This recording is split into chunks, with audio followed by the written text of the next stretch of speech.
Coincide la inauguración del Jubileo de la Esperanza aquí en la Concatedral, en la Basílica, con esta celebración litúrgica de los Santos Inocentes. Me permití comentar hace unos días que la Navidad es una realidad mucho más profunda que los villancicos, que los peces en el río, que el burrito sabanero.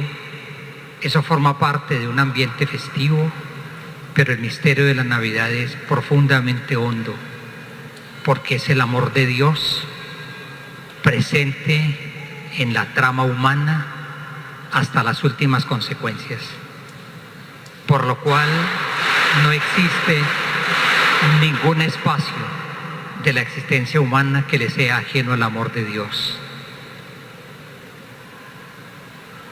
Unas expresiones fuertes se escuchan en la palabra de Dios de hoy. Herodes va a buscar al niño para matarlo. A esa expresión le hace fondo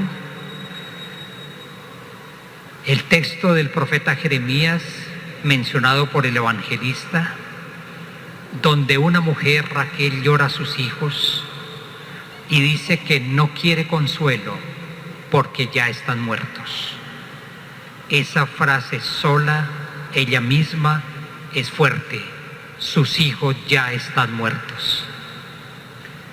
En consecuencia, la fiesta de los Santos Inocentes, cristianamente vivida, es mucho más que las bromas que nos hacemos mutuamente, que las equivocaciones de los periodistas durante todo el año para pasarlo en los noticieros.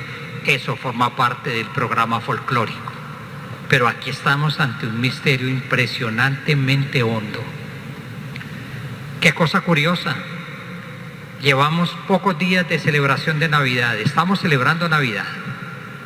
Y yo he insistido durante todos estos días en las novenas en las cuales yo participé también, que todo este tiempo previo, incluidas las novenas de aguinaldo, eran preparación. Y en este momento estamos en celebración. Así pues, no desaprovechemos la ocasión de celebrar Navidad. Navidad no quedó pasada en el 24 de diciembre en la noche. Estamos en tiempo de Navidad durante 2 semanas más. Estamos celebrando Navidad. Para ello nos preparamos durante todo un tiempo litúrgico de 3 semanas y media, en este caso, el tiempo del Adviento, y la segunda parte del Adviento coincidió con nuestra novena de aguinaldos.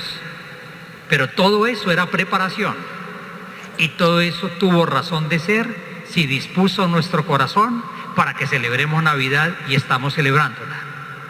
Muy importante eso. Estamos en celebración de la encarnación del Hijo de Dios. Pero digo que llevamos unos pocos días, apenas 3 después de Navidad o en el tiempo de Navidad. Y en esos días, 2 celebraciones de sangre. Para decirlo, parece que Navidad se tiñe de sangre, porque el 26 de diciembre, al día siguiente de Navidad, celebramos la fiesta del primero de los mártires, San Esteban. Ayer celebramos el gran teólogo, el gran amigo, el gran testigo de la encarnación, el gran testigo de la Pascua, el gran testigo de la amistad. Yo los llamo amigos, San Juan. Y hoy volvemos a celebrar otro hecho de sangre, los mártires inocentes. Navidad se tiñe de sangre. ¿Por qué razón? Porque desafortunadamente la muerte no tiene tiempos festivos, ni tiene tiempos de reposo. Porque desafortunadamente la crueldad humana tampoco se da tregua. Y vamos encontrando en la palabra de Dios de hoy una riqueza celebrativa inmensa. Permítanme, quisiera proponerles entonces una ruta de oración, una ruta de meditación. En primer lugar, un déspota que decide la muerte de un niño y en él la muerte de muchos niños más. Herodes, rey asesino de niños, por sentirse amenazado por un bebé. Increíble que un bebé amenace. Herodes representa la ebriedad del poder. Toda persona que tenga algún tipo de poder se emborracha con el poder. Y eso sencillamente hace perder todo. Herodes representa la locura de alguien que tiene todo pero no sabe vivir. Va unida a la ebriedad del poder. Tiene lo que quiera, pero no sabe vivir, porque no sabe lo que es la vida. Herodes, la inconsciencia y la insensibilidad que sencillamente bloquean y lo bloquean para poder apreciar la vida. Por eso, inconsciencia que desprecia la vida. Una inconsciencia que es terrible, la inconsciencia de quien no soporta el valor de alguien diferente a uno mismo. No lo soporta. No soporta que haya otras personas diferentes y diferentes con la misma valía que la mía. No soporta otros. No soporta que haya otras personas. No soporta la alteridad. Otros no soporta. Herodes, la brutalidad del violento. Así en esa expresión. Y es tal la brutalidad del violento que pareciera que su único argumento fuera el arma y no más. Herodes, sin embargo, esconde una cosa impresionante. Camufla la miseria que está presente en todo poder ejercido arbitrariamente. El embriagado de poder no se da cuenta de la miseria en la cual vive. No se da cuenta precisamente de la pobreza que está oculta en su locura. Y frente a este Herodes, loco, déspota, incapaz de apreciar la otra persona, un niño amenazado. Un niño que es el Dios niño. Acaba de ser adorado por los sabios de Oriente y de extranjero. Por lo tanto, representan la humanidad entera capaz de postrarse ante el Señor que ha nacido. Ahora, el Dios recién adorado es el Dios amenazado de muerte. Por favor, imaginémonos por un instante, o simplemente más que eso, quisiera insistir en lo que significa Dios amenazado de muerte. Dios es capaz de ser asesinado. Dios. Eso no lo hace menos Dios. Vamos poco a poco caminando para entender la inmensidad de la encarnación del Hijo de Dios. Vamos poco a poco profundizando en la palabra y en la oración, que Navidad es profundamente hermosa, pero es mucho más allá que un villancico.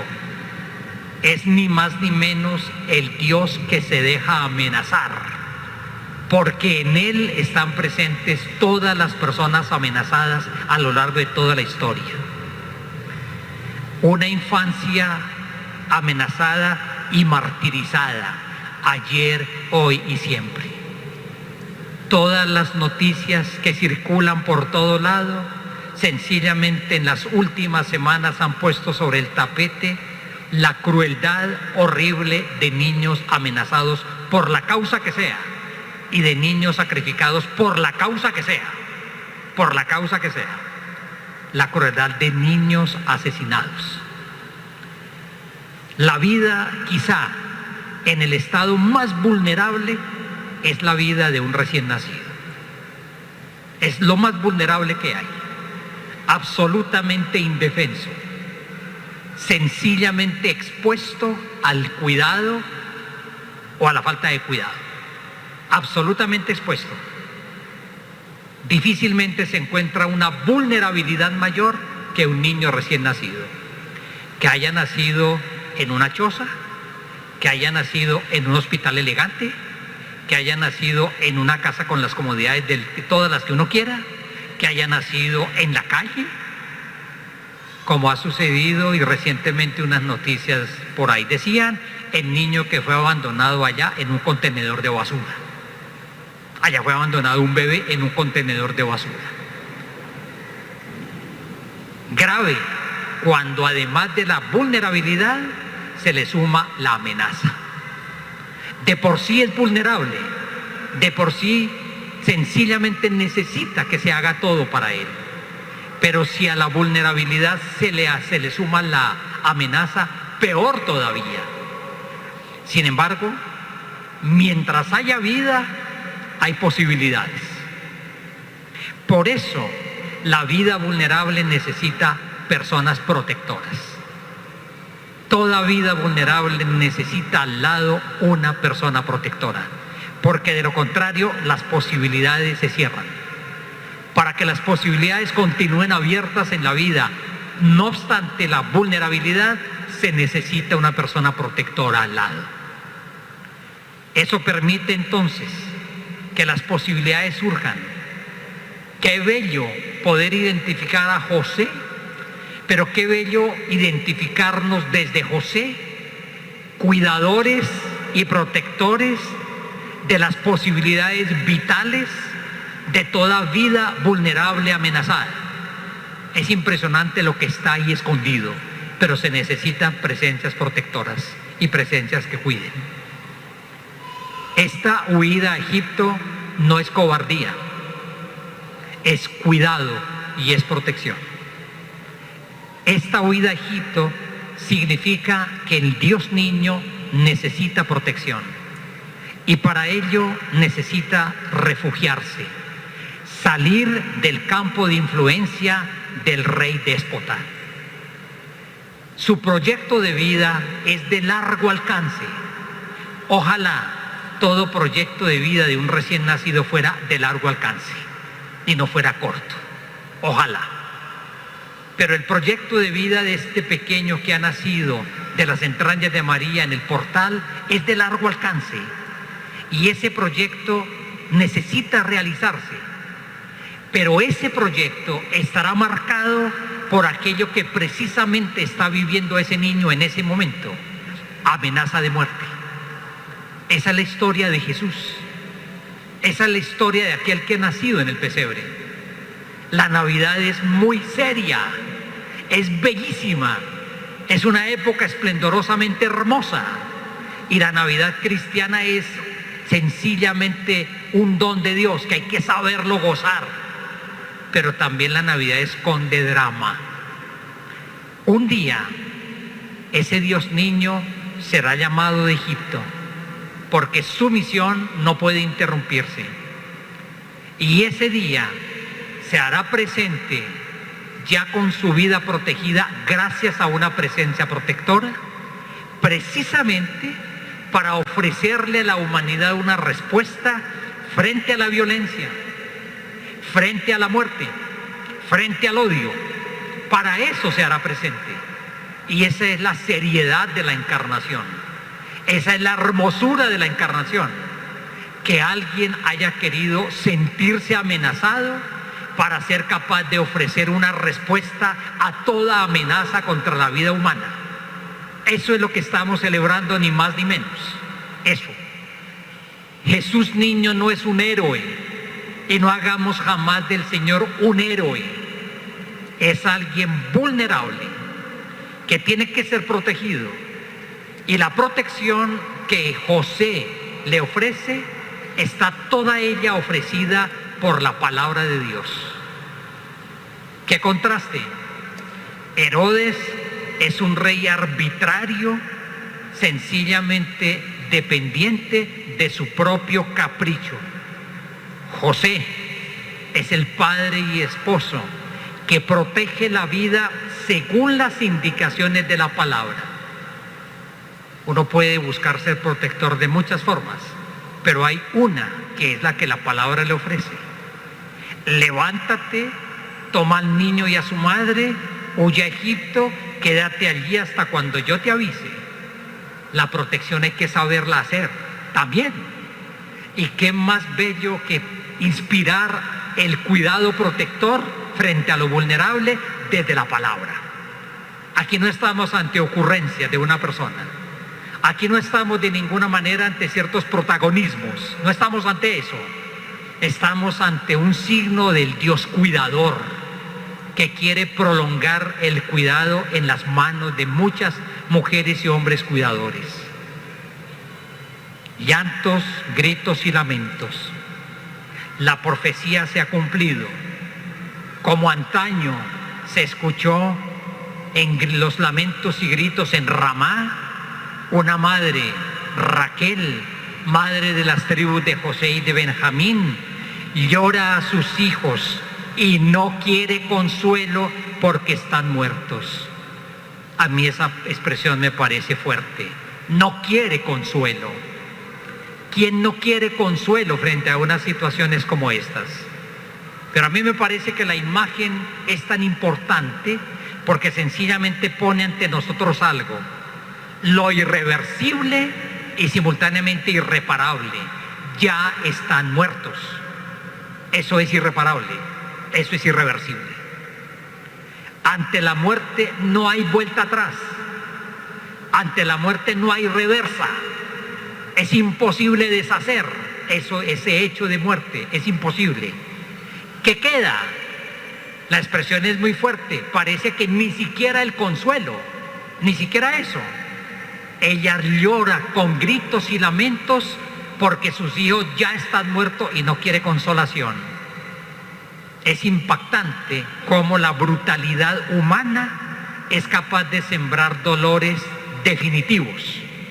Dolores parece que inconsolables, dolores parece que irreparables. Sin embargo, frente a esta brutalidad, esperanza, y frente a esta brutalidad, justicia. Qué hermoso es esto. Navidad nos mete en un drama humano hermosísimo, el drama del amor humano, el drama del amor de pareja, el drama del amor, la belleza del amor maternal y paternal, el encanto de un recién nacido que es promesa de vida. Pero la Navidad nos mete también con realismo y nos aterriza en la experiencia de la brutalidad humana, frente a la cual la luz más hermosa se llama esperanza. Jubileo de la esperanza que estamos abriendo hoy.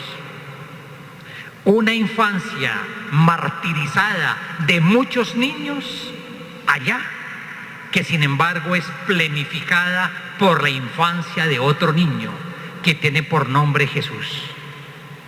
Niños muertos por Jesús, porque los confundieron con Él, porque los asociaron a Él, porque los identificaron con Él. Y miren, sin ni siquiera quizá sospechar eso, el camino impresionantemente fecundo de transformación del dolor. Identificados con Jesús, confundidos con Él. Eso es lo que hace que estos niños martirizados puedan vivir una experiencia distinta y en sus hogares haya también una experiencia nueva que se llama esperanza. Confundidos con Jesús, insisto, identificados con Jesús. Solamente la identificación con Jesús hace posible la transformación de esas realidades espantosas de muerte. Jesús niño un día será asesinado también al término de su misión. Pero es que, querida comunidad, en el portal de Belén ya se anuncia la cruz de Cristo. Pero también la cruz de Cristo fue posible solamente por la encarnación, por Navidad.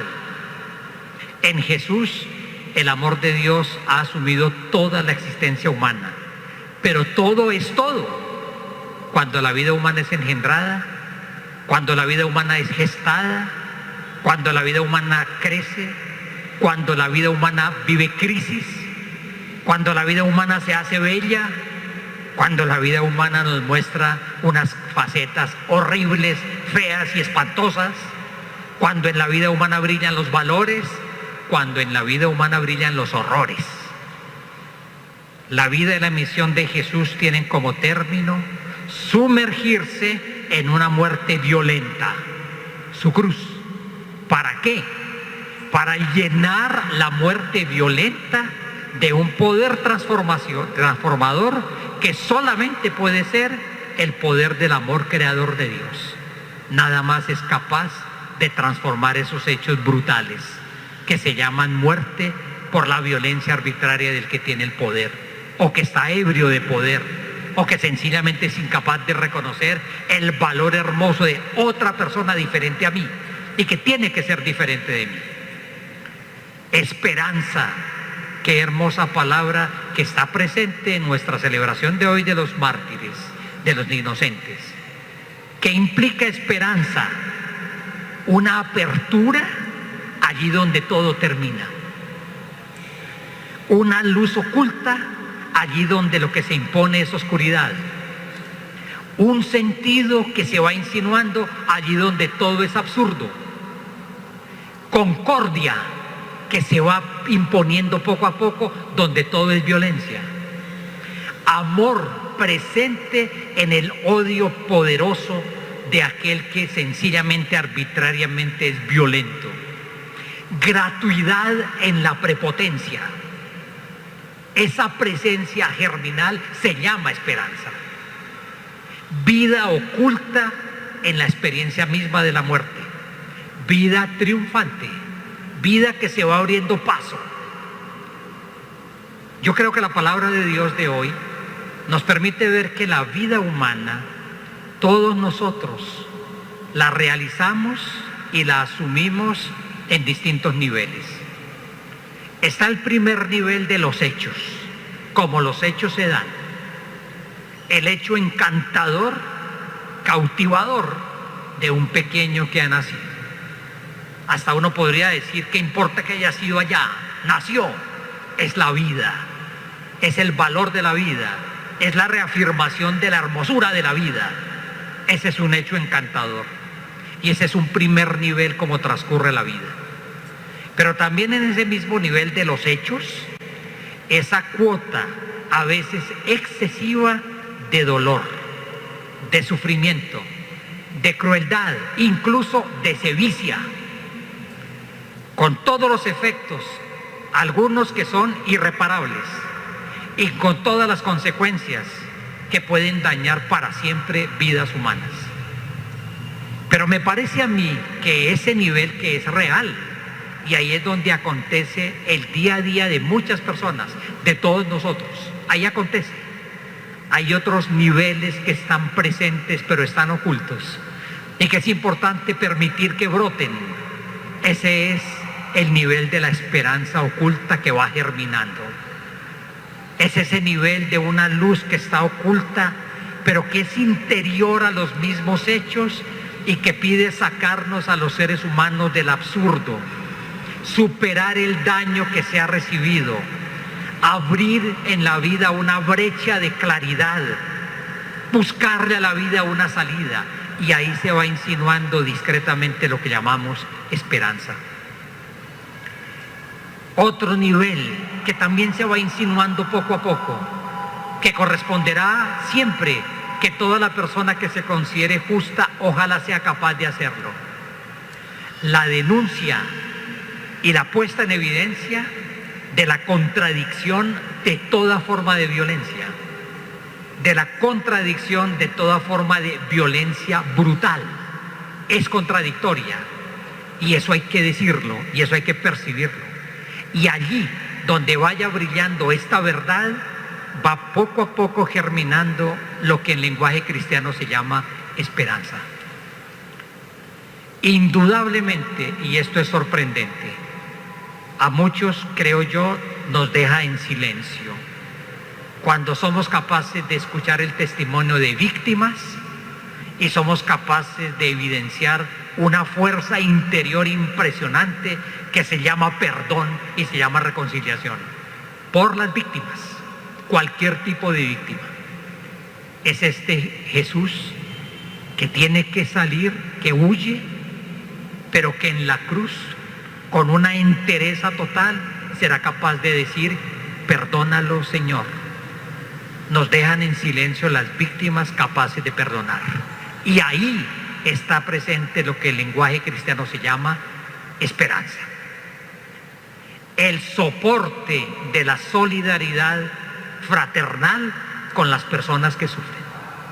Las manos cuidadoras, silenciosamente cuidadoras, y ojalá por las rutas cuidadoras que la palabra sugiere, como sucedió precisamente con José. Ahí, en esa presencia nuestra, amistosa y fraterna, solidaria, especialmente donde hay vulnerabilidad amenazada o ya victimizada, ahí esa presencia solidaria se llama esperanza. No todo se perdió y hay mucho por rehacer y hay mucho por construir. Indudablemente, la obra de justicia, particularmente frente a la arbitrariedad del poderoso déspota, y en la medida en que la sociedad cada día sea capaz de ser más justa y de crecer en justicia, podríamos decir nosotros: ahí está sonando nuevamente, a veces con timidez, pero está sonando, y hay que permitir que suene el canto y la voz bellísima de la esperanza. Pero es indudable que el otro gran nivel que aparece, y que muchas veces diera la impresión de que es lo más escondido que hay, es la presencia en el mismo dolor de aquel Señor de la vida que Él también sufre, de este Señor Jesús.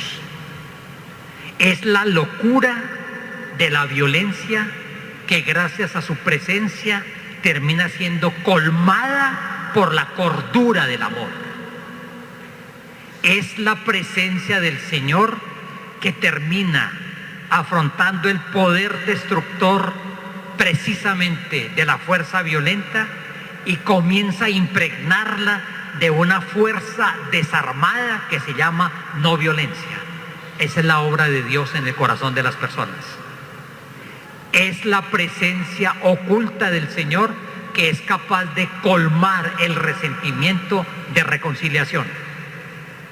Es la presencia del Señor que es capaz de colmar el vacío horrible del crimen con misericordia y con perdón. Es indudablemente la presencia del Señor que es capaz de transmutar absolutamente el odio en amor. El objeto de nuestra esperanza es el Señor. Venimos caminando allí desde la iglesia de Chiquinquirá, Nuestra Señora de Chiquinquirá. Venimos caminando tratando de ser más conscientes. El grupo que hizo la puesta en escena en el atrio nos dio una pista hermosa para entrar poco a poco a entender en la simbología del jubileo a qué estamos llamados, qué es lo que podemos vivir. La primera lectura de hoy nos permite descubrir otra faceta hermosa de la esperanza. La esperanza es luminosa, la esperanza es luz. Esa luz oculta que brota de tantas oscuridades que brotan precisamente por la brutalidad de los seres humanos. Este es el mensaje que hemos escuchado de labios de Jesucristo y que ahora les anunciamos. Dios es luz y en Él no hay nada de oscuridad. Frase contundente de la primera lectura de hoy.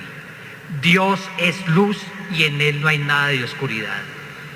Si ustedes y yo queremos poner en algún rincón oscuro de la vida humana, tenebroso, algo de luz, hay que poner la presencia del Señor. No nos vayamos con rodeos, no nos vayamos buscando lucecitas que son simplemente pequeñas iluminaciones en el camino, no más. Busquemos al que es luz y en el que no hay de ninguna manera oscuridad. La esperanza, en su verdad más profunda, es religiosa. Permítanme decirlo. La esperanza no es simplemente un sentimiento humano de optimismo. La esperanza en su verdad más profunda es teologal, es esperanza en Dios, porque Él es el único que es luz. Solo Él es capaz de deshacer la oscuridad de toda violencia humana. Miren, querida comunidad, nos pusimos en marcha como peregrinos de la esperanza. Quisimos anticipar aquí, en nuestra basílica, la apertura del año jubilar, y lo estamos haciendo hoy, en la fiesta litúrgica de los santos inocentes. No estamos acá sencillamente ante bromas, estamos ante un misterio supremamente serio y profundo. Estamos ante esa realidad también que está pidiendo esperanza. Decir que se vive en Dios y vivir en la oscuridad es mentir. En esos términos habla San Juan en la primera lectura. Por lo tanto, pienso yo que peregrinos de la esperanza, ustedes y yo, estamos invitados a caminar precisamente por estas rutas que nos va mostrando la palabra. Digámoslo de esta manera: el violento siempre es mentiroso. El violento siempre miente. Se miente a sí mismo. Deforma la realidad al valorar de una manera terriblemente pobre a los demás. Reduce el valor de los otros a su propia percepción. Siempre el violento miente. Siempre el violento es mentiroso. ¿Cuál es la invitación? Finalmente, en este camino que arrancamos hoy. Peregrinos de la esperanza, tomemos la palabra que nos da la primera lectura, vivamos en la luz como el Señor. Y cuando San Juan dice eso, nos añade dos cosas: vivamos unidos con otros. Ojalá este año que estamos inaugurando sea una ocasión para que en la diócesis crezcamos en la construcción de comunidades eclesiales, parroquiales, mucho más fraternas. Es la gran invitación de esto que se ha venido llamando desde hace varios años como celebración próxima, pero que es el corazón de la vida de la Iglesia desde cuando la Iglesia existe, lo que el Papa Francisco ha evidenciado con la invitación a ser Iglesia sinodal, donde todos participamos, donde todos nos sentimos con el derecho a ejercer y a realizar la vocación que cada quien recibe, y donde todos están siempre invitados para, sintiéndose pertenecientes, sean partícipes de la vida de la Iglesia. Todos juntos, dice Juan, pero también purificados por una sangre redentora. Esa sangre redentora es la de un niño que nació en un pesebre y que por la locura fanática de un rey tuvo que huir para salvar su vida, de tal manera que asegurara que su proyecto vital se realizara, que terminaría precisamente en el don de su propia vida, donde nace la esperanza. Redención, que significa amor. Allí en el horror de la violencia malqueriente, allí en el horror de la violencia abusadora en cualquier forma, allí en el horror de la violencia hiriente y asesina, tenemos que hacer camino de esperanza y aprendizaje de esperanza. Permítanme insistirlo. Cuando el Papa Benedicto escribió su carta encíclica sobre la esperanza, hizo toda una ruta para decir: la esperanza se aprende, porque no se tiene de una vez como algo adquirido. Hay que hacer camino de aprendizaje en la esperanza. Esa es la gran invitación a la cual nos convoca el Papa a partir de hoy, abriendo este camino y este jubileo de la esperanza en nuestra diócesis. Siempre el lenguaje de la esperanza se identifica con la pequeñez de los niños, como los de asesinados allá y como el niño que tuvo que huir, que es contrastante con la altivez arrogante de toda persona que se crea poderosa.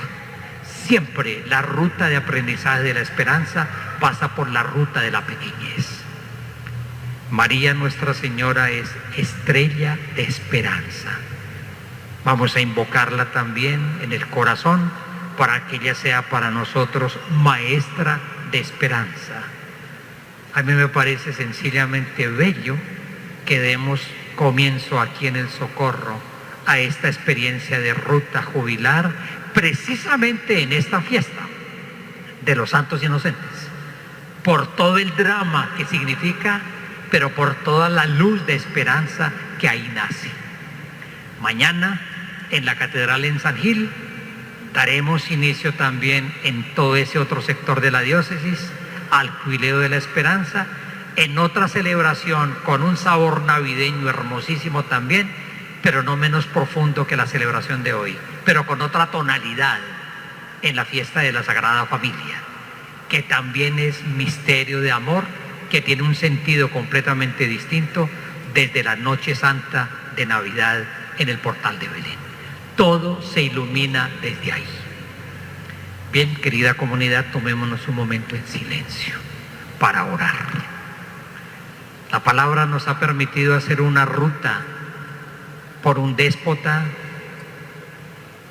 por una mujer que inconsolable llora a sus hijos que ya están muertos, por un Dios que se hace vulnerable y amenazado, pero que se confía a unas manos protectoras. Y en toda esta riqueza enorme de la palabra, se nos permitió ir reconociendo también unos brotes maravillosos, escondidos, pero que piden germinar, de luz, de sentido, de solidaridad e indudablemente de justicia y de fe, de presencia del Señor, que es lo que hace posible lo que llamamos esperanza cristiana. Oremos en silencio un instante, todos, tratando de interiorizar esta palabra.